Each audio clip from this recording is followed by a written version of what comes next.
Qui réagissent, hein, qui soient là. Vous voyez, c'est l'index, hein, je ne mets pas le pouce, je ne mets pas le doigt. C'est l'index, il va piloter.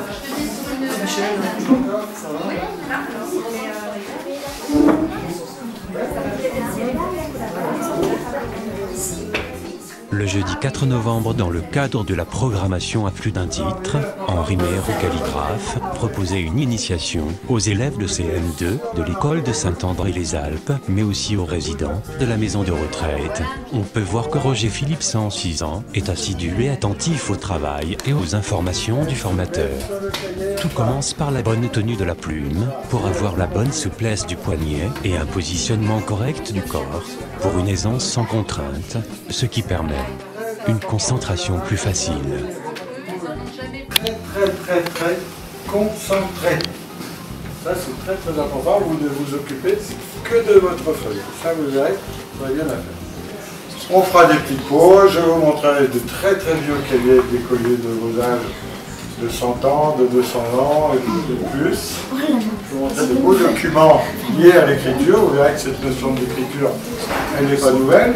Et même au contraire, on a tendance à l'abandonner aujourd'hui. Hein, de plus en plus, on abandonne l'écriture. On va vers l'écriture informatique, mais qui est une écriture complètement différente. L'écriture des ordinateurs, c'est pas, elle fait partie de la famille des écritures, mais ce n'est pas du tout la même famille que l'écriture manuelle. L'écriture des ordinateurs, on tape les lettres, on les sépare, on dit un tapuscrit, tac, tac, tac, tac, tac, tac, tac, et on a le regard en face. L'écriture sur votre cahier, vous avez le regard vertical et vos lettres sont attachées. Vous voyez déjà la différence.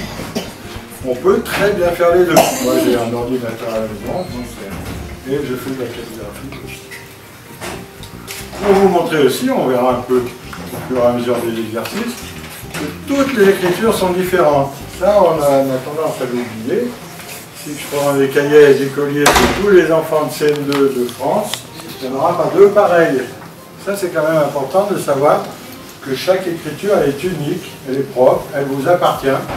Et non seulement elle vous appartient, mais on ne peut pas vous la prendre. On ne peut pas copier l'écriture d'un autre. Moi qui suis calligraphe, je pourrais trouver un peu les défauts de l'écriture de chacun et les reproduire. Mais l'écriture, elle évolue tous les jours.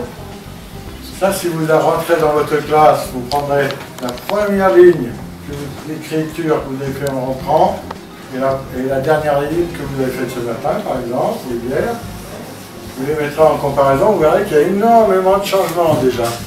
Et l'écriture, elle évolue jusqu'à l'âge de, on estime, à 18 ans. Donc vous avez le temps de faire évoluer votre écriture.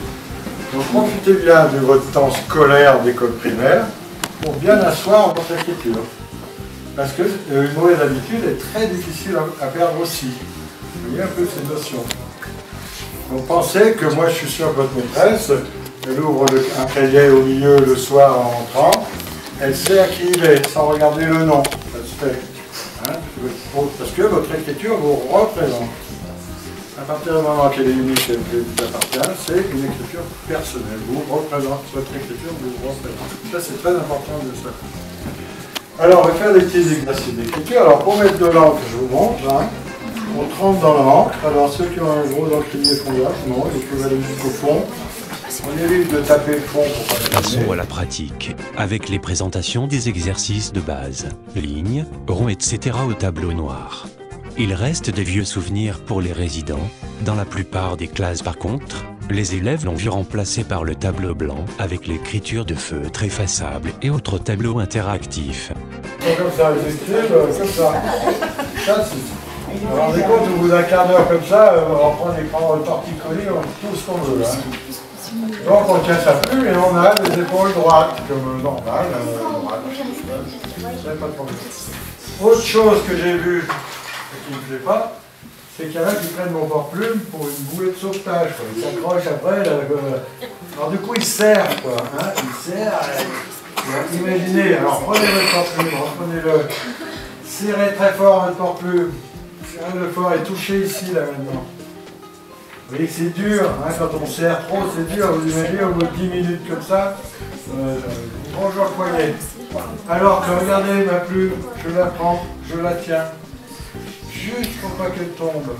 La souplesse du poignet reste une étape importante pour une meilleure aisance d'écriture et un positionnement optimal qui éloigne toutes les contraintes musculaires qui pourraient perturber notre anatomie au bout d'un certain temps. Il est donc utile de le corriger et trouver la position idéale. Merci pour votre patience, votre attention. J'ai trouvé qu'on a passé avec le temps facile quand on est en bonne compagnie. J'espère que vous aurez l'occasion de continuer à bien écrire. Vous voyez que c'est pas non plus difficile, c'est pas non plus très compliqué. Vous voyez qu'il y a un peu d'attention. On manque cruellement aujourd'hui de concentration, d'attention.